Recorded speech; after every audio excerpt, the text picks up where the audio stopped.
tayong magiging tarakli.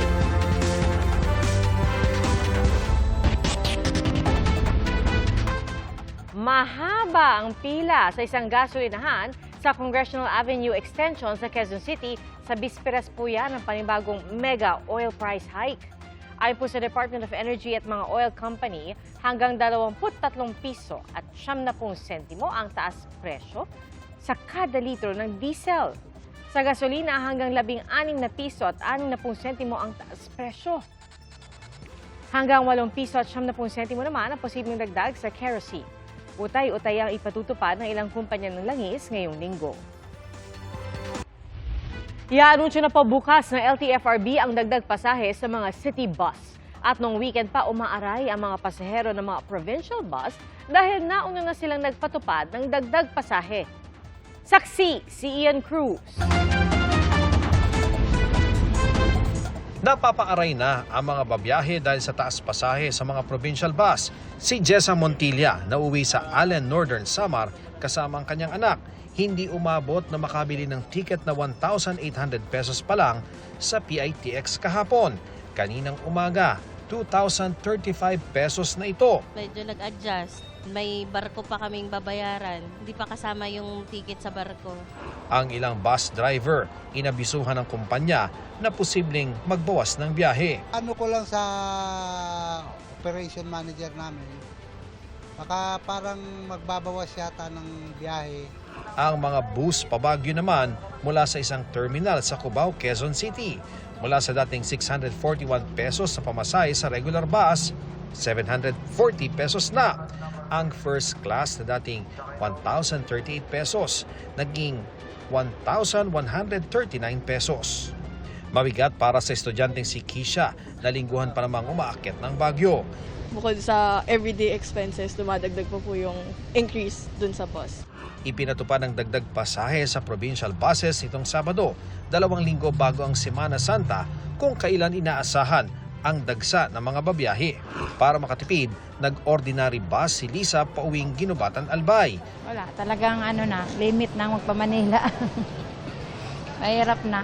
Bukas i-anunsyo kung magkano ang taas pasahe sa city buses ayon sa LTFRB. Iba ang fare structure ng metro buses compared sa provincial buses. Iba rin yung expense basket ng provincial buses compared to the city bus.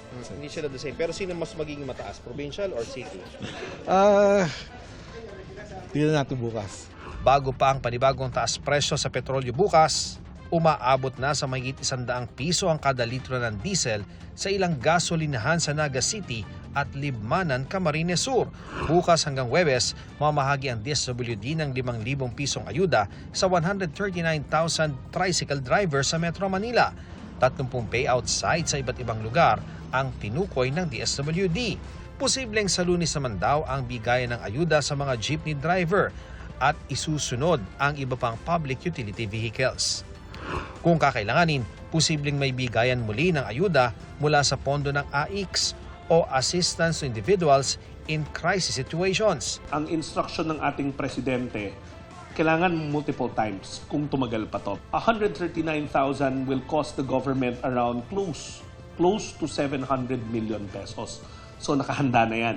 Inaayos na rin ng DOTR ang pagpapalabas ng 2.56 billion pesos na pondo para sa fuel subsidy ng operators at drivers ng public utility vehicles.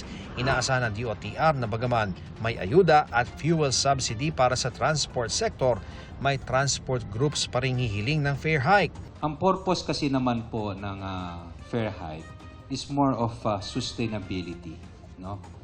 To ensure na meron tayong transportation, we really have to strike a balance between approving and giving a fare hike and also the capability of our commuters to pay the supposed fare hike.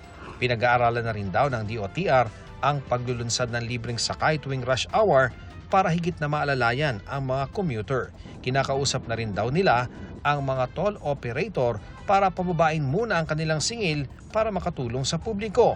Sa gitna ng patuloy na pagtaas ng presyo ng petrolyo, may kinakasang nationwide strike ang grupong Piston at mga kaalyadong grupo sa March 19. Muli rin nilang ipinanawagan ang pagbasura sa oil deregulation law. 5,000 sa naaabot. Halos kulang pa ng 2 days na para ipang krudo namin sa aming mga sasakyan. Mariresolve ba yung kasalukuyang kalagayan ng sektor ng transportasyon? Para sa GMA Integrated News, ako si Ian Cruz, ang inyong saksi. Nangangamba ang mga PUV drivers sa posibleng epekto ng panibagong malakihang taas presyo sa petrolyo sa kanilang kita. At saksi live, si EJ Gomez. EJ? Pia, marami sa mga kapuso nating motorista ang naghabol na magpakarga na ngayong gabi bago ang panibagong round na naman ng big time taas presyo sa langis. Ang ilan ngang namamasada problemado dahil malaki raw ang tapyas sa kanilang kita. Ang iba pa nga nagsabi na baka raw mapilitan pa sila na tumigil muna sa pamamasada. Mahaba ang pila sa mga gasolinahan ngayong gabi sa Quezon City, gaya na lang sa Timog Avenue at dito sa kahabaan ng Regalado Avenue sa Fairview. Sa anunsyo ng Department of Energy, 20 pesos and 40 centavos hanggang 23 pesos and 90 centavos ang taas presyo bukas. Kaya ang presyo ng diesel aabot na ng hanggang 114 pesos ang kada litro. Depende kung nasaan ka at aling gasolinahan ka magpapakarga. Sa gasolina naman, 12 pesos and 90 centavos hanggang 16 pesos and 60 centavos ang dagdag singil. Kaya lalabas na 76 pesos and 30 centavos hanggang 91 pesos and 60 centavos ang kada litro. Papatak naman ang kada litro ng kerosene sa 91 pesos and 90 centavos hanggang 143 pesos and 79 centavos. Presyo sa Metro Manila at ibang syudad sa labas ng Metro Manila yan, maaaring mas mahal pa sa mas malalayong lugar sa probinsya. Pag mas malayo yung gas station, mas mahal siya. That's just how it is because there's additional transport, additional insurance. Ang ilang motorista nangangamote na raw kung paano makakatipid. Full tank po, mas magastos po ngayon. Super gastos po. Ayun, bawas po sa drives. Tapos, commute na lang po talaga everyday. Ang mga namamasada naman, problemado sa katitig daw nilang kita na mababawasan pa ng mas mataas na ibabayad nila sa langis. Ay, 300 lang ako kasi wala nang panggasolina eh. Madalang din ang pasahero. Sobrang hirap naman ng pasada. Dapat bigyan ng gobyerno ng ayuda. Mahirap po para sa amin kasi ang liit ng kita namin dito eh. Sa maghapon, 500 to 400 lang kinikita, tapos tataas na naman. Kaya umabot na kami ng gabi para lang kumita. Wala na kami kinikita, lalo na po bukas yan. Kasi 20 na naman po itataas. Nagpakarga na po ako. Magkano pinakarga? Dati pong 780, ngayon 1,300 na. Nagabol ako ng pagas kasi sobrang taas na. Bukas tataas pa. Mahirap na.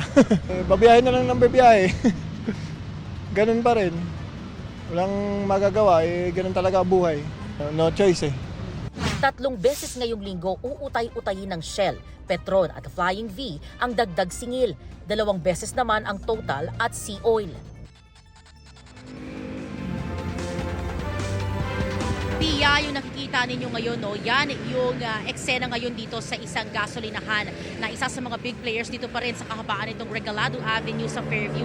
Nakikita natin, umabot na sa kalsada yung pila. Mas humaba yan kumpara lang sa nakalipas na kalahating oras. At Pia, ilang gasolinahan na rin yung nadaanan natin kanina dito sa kahabaan ng Regalado Avenue na ganito yung sitwasyon eksena, humabot na nga sa pila o sa kalsada yung pila ng mga nag-aabang para makapagpakarga bago nga ang big time oil price hike bukas. Mula po dito sa Quezon City at para sa GMA Integrated News, EJ Gomez, ang inyong saksi. Ipinababasura ng kampo ni Vice President Sara Duterte ang mga impeachment complaint laban sa kanya. Giyat ng kanyang kampo, nilabag ang due process. Bagay na pinabulaanan ng isang miyembro ng House Committee on Justice. Saksi si Jonathan Andal.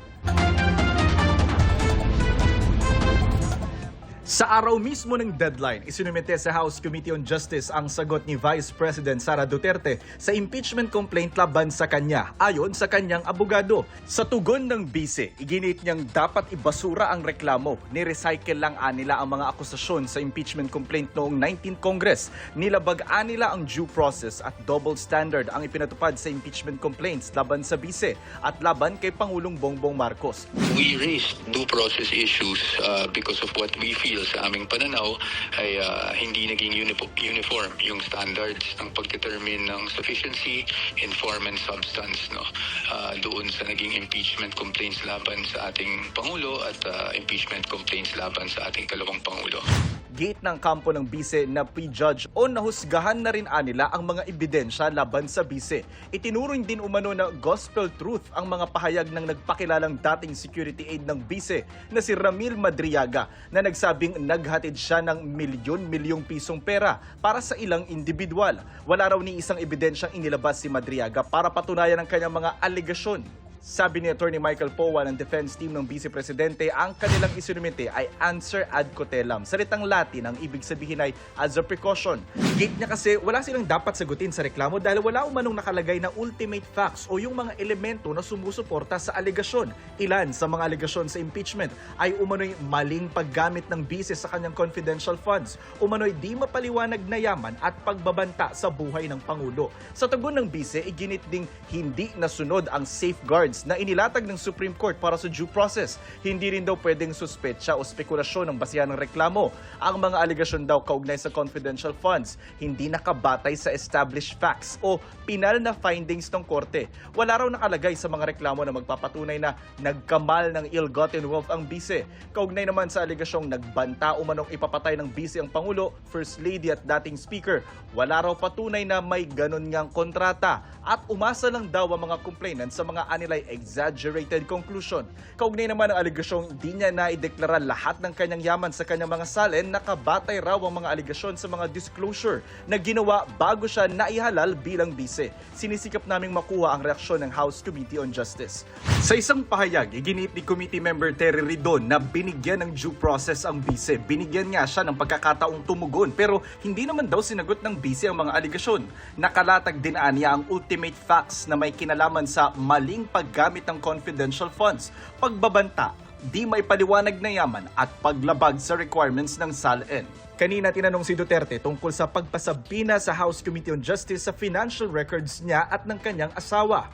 Kausapin muna nila ng maayos yung mga abogado nila dahil sa nakikita natin ngayon ay yung mga iilan sa mga members of the House of Representatives ay inaabuso yung kanilang posisyon at kapangyarihan at more than that ay lumalabas na para silang mga law benders. Wala po nga pag-abuso, wala po nga law bending dito, no? Kundi ito po ay pagpapatupad ng mandato ng proseso po ng impeachment laban sa pangalawang Pangulo. Kailangan pong ipaliwanag ng pangalawang Pangulo, ito pong tinatawag nating 50 million wealth gap sa kanya pong pag-aari. No? And syempre, pagka hindi po ito naipaliwanag mula doon po sa kanya pong mga negosyo, propesyon at iba pang mga pinagkakakitaan, meron pong prima facie finding na ito po ay unexplained wealth. Para sa GMA Integrated News, Jonathan Andal ang inyong saksi. 4 ang patay sa malagim na disgrasya sa Angono, Rizal. Saksi, si EJ Gomez.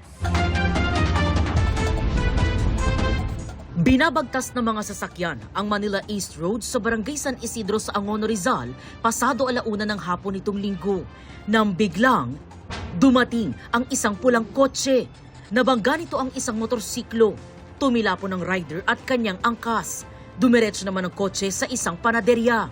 Sa isa pang kuha ng CCTV, kitang umiwas ang isang paparating na jeep at napatigil din ang mga kasunod na motorsiklo. Naipit sa bumper ng kotse ang 3 nadamay na tao. Meron pa sa ilalim. 2 iba pa ang tumila po naman sa bakery kung saan napunta ang nabanggang motorsiklo. Ako yung guard ng dito subdivision. Nung dumaan yung sasakyan, bilis. Talagang mabilis. Biglang bumulusok ng ganun. Allegedly, nawala ng preno yung driver, pabulusok pababa.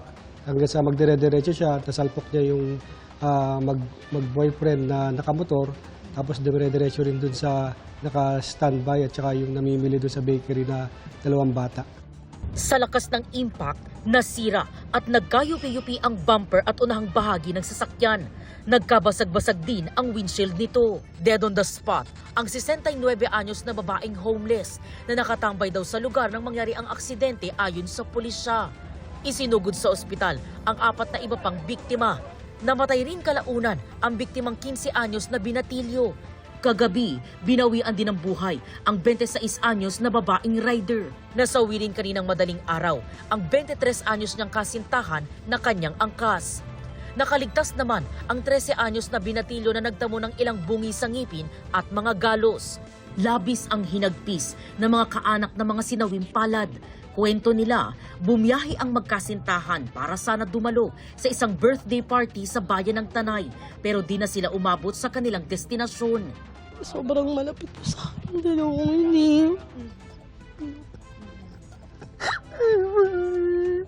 Sobrang malaki po yung panghinayang namin na wala na yung dalawa kasi sobrang mabait po yung dalawang yun. Mga bata pa po, may plano pa sila. Marami silang gustong gawin sa buhay po. Kakamatay lang kasi ng nanay niyan. So, ang papa niya, senior citizen na, meron siyang 1-year-old na anak.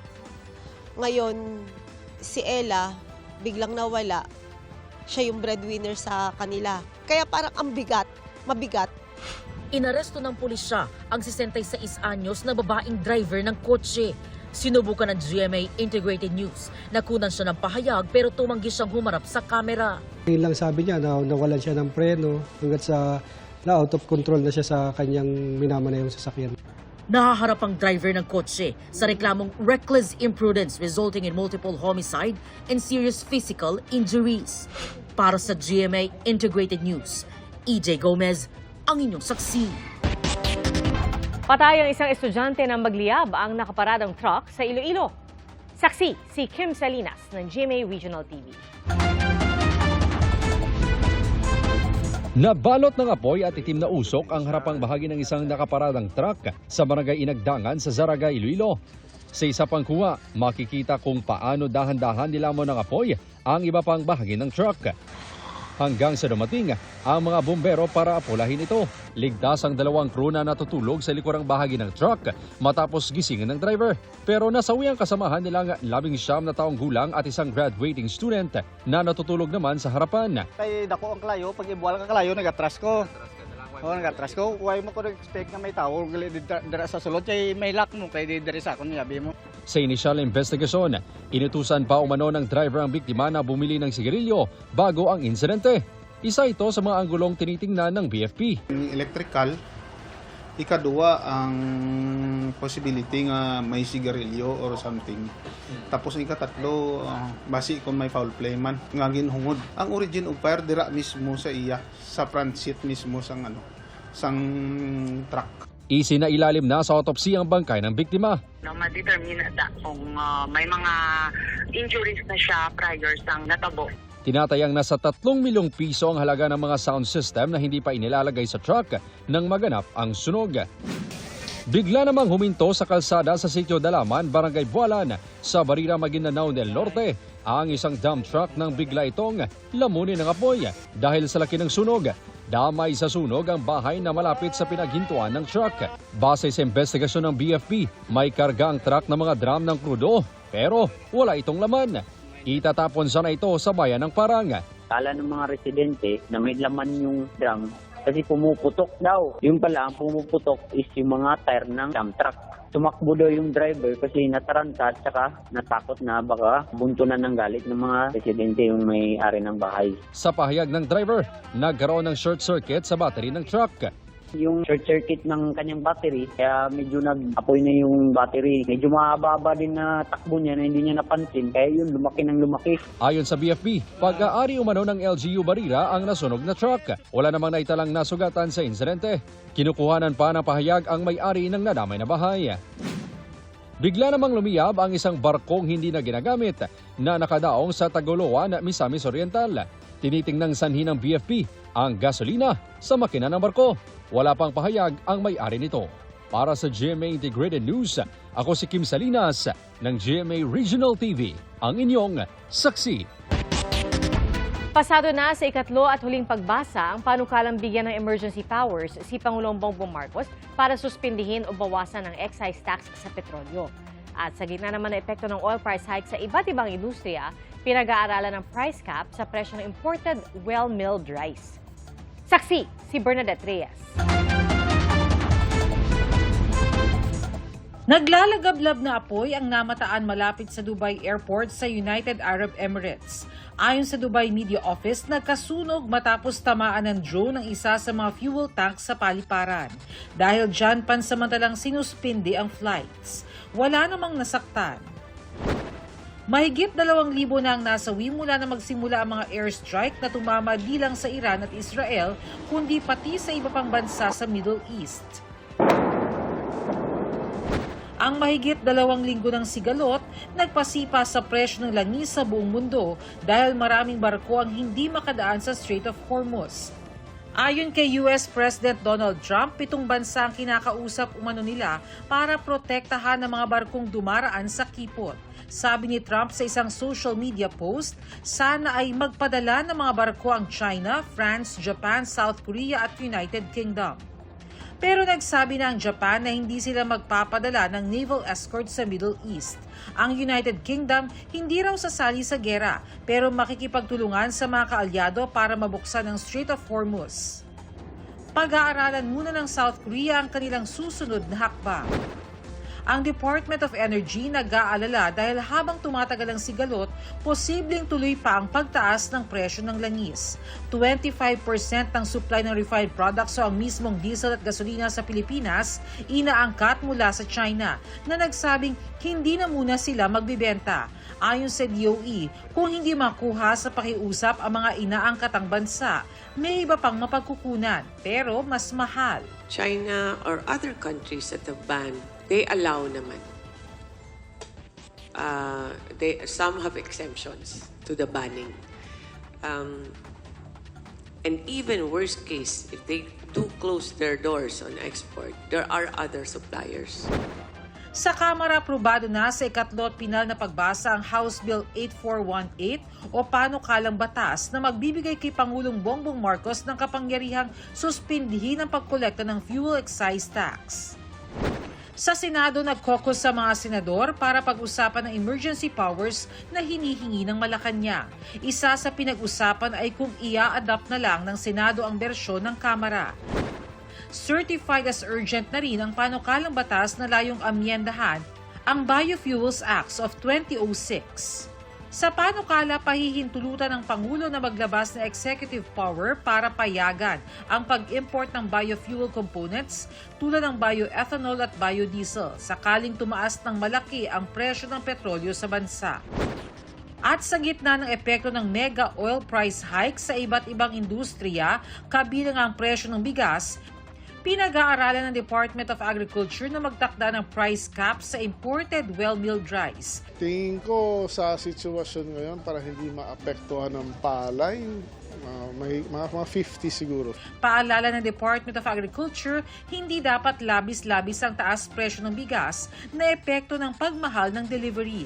Dapat ang imported rice maximum 48 to 50 lang yan sa sitwasyon ngayon. Pero meron nga kami nababalitaan na may nagsi-60, meron may nag-65 pa, may profiteering nangyayari dyan sa bagay na yan. Tuloy rin ang mga programa tulad ng benting bigas para sa piling sektor at pagbebenta ng mas abot-kayang well-milled rice. Pinuntahan namin ang iba't ibang mga bigasan dito sa Agora Market sa San Juan. Kadalasan 52 pesos pataas ang kada kilo ng mga well-milled rice. Pero may mabibili sa halagang 48 pesos kada kilo. Bahagi ito ng programa ng Department of Agriculture katuwang ang Food Terminal Incorporated. Pero sabi ng grupong Bantay Bigas, hindi siya significant para maibaba niya yung presyo ng bigas sa palengke, no? Dahil again, nasaan ba yung 20 bigas, no? Nasa Kadiwa centers. Dapat mag-infuse na sila ng mababang presyo ng bigas. Sa halip na price cap, i-price control na niya, lalong-lalo na yung bigas at lahat ng mga pangunahing bilhin. Para sa GMA Integrated News, ako si Bernadette Reyes, ang inyong saksi. Inilabas ng Pulse Asia ang resulta ng kanilang latest survey hinggil sa performance at trust rating ni Pangulong Bongbong Marcos at Vice President Sara Duterte. Ating saksihan. Sa survey ng Pulse Asia na isinagawa noong February 27 hanggang March 2, 2026, 45% na nagsabing hindi sila approve sa performance ni Pangulong Bongbong Marcos. 36% naman ang aprobado. 55% naman ang nasisiyahan sa performance ni Vice President Sara Duterte, habang 27% ang hindi raw aprobado. Pagdating sa trust ratings, 35% ang malaki ang tiwala sa Pangulo, habang 44% ang nagsabing maliit ang kanilang tiwala o hindi sila nagtitiwala sa Pangulo. 54% naman ang nagtitiwala sa Bise, mas mataas sa 26% na distrust rating niya. Isinagawa ang survey sa pamamagitan ng face-to-face interviews sa 1,200 representative adults edad 18 pataas. May margin of error na plus-minus 2.8% ang survey at confidence level na 95%. Para sa GMA Integrated News, Ivan Mayrina ang inyong saksi. Binalot ng abo ang ilang barangay sa Negros Occidental matapos maitala ang panibagong pagsabog ng Bulkang Canlaon. Tumagal ng 30 segundo ang moderately explosive eruption ng bulkan kagabi. May mga naiulat ding grass fire sa paligid ng bulkan. Sumunod ang ashfall o yung pag-ulan ng abo. At sa Negros Occidental, PDR-RMO, apektado ng ashfall ang 3 lungsod at 7 bayan sa buong probinsya.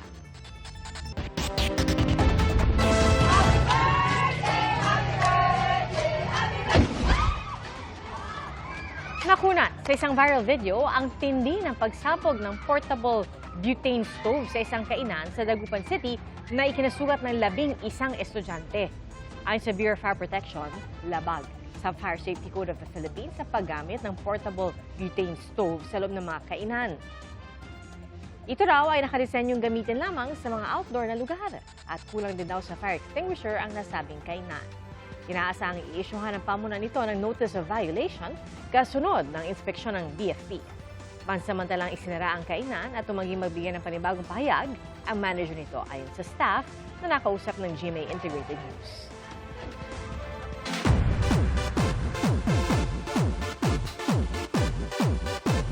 Kinakabahan man, excited daw si Eman Bacos sa Pacquiao sa unang pagsabak sa pag-arte bilang guest sa action drama series na Never Say Die. Siyempre, kinakabahan din po ako habang ginagawa yung mga acting na yun. Tsaka excited po ako kasi siyempre ito po yung first acting project po. Actually, nanonood po ako ng Never Say Die nung episode 1 pa lang, nung pagka-release pa lang kasi nandun sila Jillian, sila Rahel Birria, sila... Kanina, sumabak na sa taping si Eman na sinalubong ni na Jillian Ward at Rahel Birria. Dati nang sinabi ni Jillian na gusto niya makatrabaho si Eman sa isang proyekto. At kabilang daw sa aabangan sa pagganap ni Eman ay ang paggamit niya ng kanyang husay sa boxing.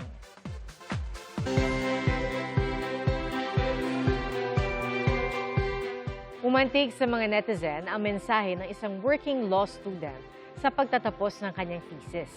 Naging paalala ito sa ilan ng matinding pagpupursigi para makamtan ang matamis na success! Habang pumipirma ng mga kopya ng thesis, isang dedication ang pumukaw sa atensyon ni Dean Jemmy Lito Festin. Ang mayakda ng isang thesis, ganito ang isinulat. To my younger self, who learned to be strong too early, this victory is yours. Ang mga ganitong sandali, ayon kay Dean, ang nagpapaalala sa kanyang hindi lang ito academic completion, kundi personal redemption din. Ang post ni Dean naging viral at umantig sa mga nakabasa. Nakaka-relate daw sila sa may akda. Gawa ang thesis ng law student na si Irish Viola Santa Ana. We don't have generational safety net. It's a very personal dedication for me. For that little girl who grew up too fast because she's the one who never get to be a child because she was busy being the second parent. Hindi raw naging madali ang buhay para kay Irish. Panganay siya sa magkakapatid, kaya doble ang kanyang pagpupursigi. Di pwedeng bumigay. At habang nasa kolehiyo, pinagsasabay niya ang pag-aaral at trabaho para matustusan ang pangangailangan. Balancing everything, all alone is really a demanding. Parang sleep is really a luxury for us. May mga moments na mapapaisip ako kung kaya ko pa bang pagpatuloy ito kasi nga mahirap financially dahil nagpapaaral ko ng mga kapatid ko at the same time and nagpo-provide ako for the family.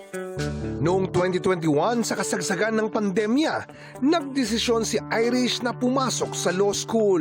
That period revealed many realities about sa government system natin, the inequalities, the injustice. I believe that justice should never be a privilege only for those who can afford it.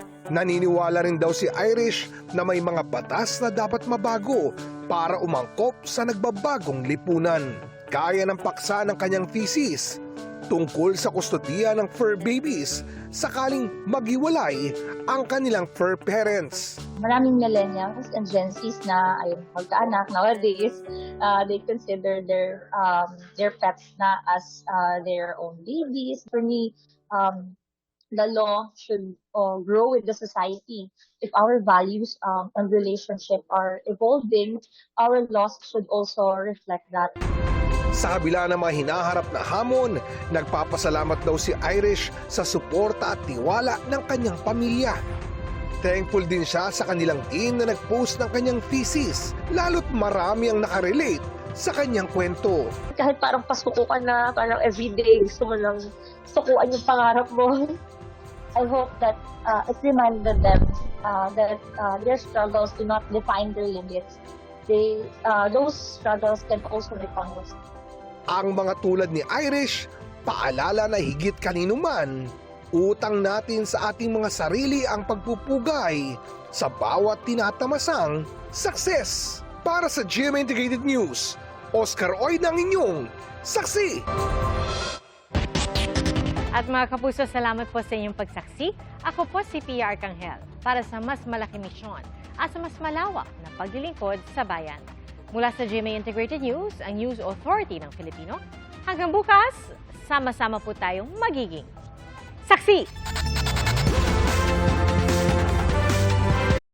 Mga kapuso, maging una sa saksi. Mag-subscribe sa GMA Integrated News sa YouTube para sa iba't ibang balita.